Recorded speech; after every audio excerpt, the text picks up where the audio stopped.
Hey everyone, and welcome back to another edition of Metcalf's Movie Journal. This is the show where I do quick reviews for the movies that I watch, give them a score out of 10, and then add them to my list.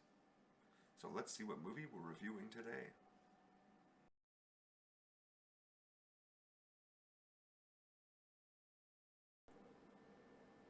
On March 16th, I watched Bad Boys for Life, which came out in 2020.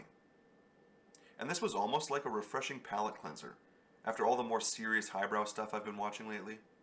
Sometimes it's nice to watch a dumb action or comedy flick like this to help reset the brain. And this is definitely the movie equivalent of a nice comfy pair of sweatpants on a Saturday morning.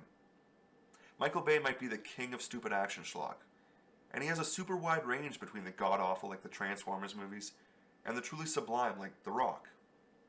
Thankfully, this one lands much closer to the latter than the former, with the biggest struggle for me being in comparing it to the original, which I absolutely loved. It's easy enough for me to say I like this third installment more than Chapter 2, but it's always difficult for me to score a Part 3 over a Part 1 because I always feel like the original deserves bonus points, just for starting it all. Still though, it's important to judge each movie on its own merit, and in almost every meaningful way, Bad Boys for Life was just as good if not better than the original Bad Boys. At least some of that is due to how good the CGI has gotten in the last few years, to where now you basically just need two actors with great chemistry, which Will Smith and Martin Lawrence have absolutely got, sitting in front of a green screen, and bam, you've got a super convincing and entertaining car chase, with some amazingly funny banter. Go back and compare the opening car chase in this one to the opening car chase in Kingsman: The Golden Circle, and it's not even close how much better this one is for its restraint and realism, which is a funny compliment to be giving Michael Bay, but it's true. I try not to favor new movies too much on aesthetics alone, because it's only really fair to judge films relative to the other stuff coming out at the same time.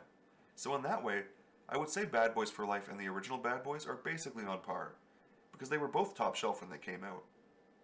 Michael Bay's biggest strength has always been in being able to take these stupidly simple stories and present them in such a way that your eye is always drawn to exactly what he wants it to be, and he makes even the boring stuff easy to watch. My biggest complaint with his style, though, is usually found in the fight scenes or the big shootouts, when it can get too choppy and fast for me to keep up with what's happening. It's especially bad in the Transformers movies, and thankfully the only time it gets bad in this movie is in an early shootout in a paint factory. It's a super bright and colorful setting for a gunfight, and it definitely makes for a pretty picture, but it all just makes me feel so old for not being able to keep up with what's happening, and I honestly don't know if it's a problem with how it's filmed, or if I'm just not quick enough for it. Other than that, the action scenes, and in particular the car chases, were all on par with the best stuff in the franchise so far. But surprisingly, the real standout here was the script.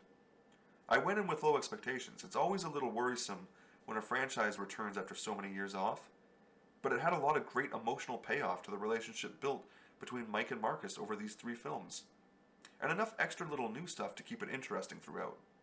If you're a fan of the franchise in the least, I don't know how you could be upset with this installment.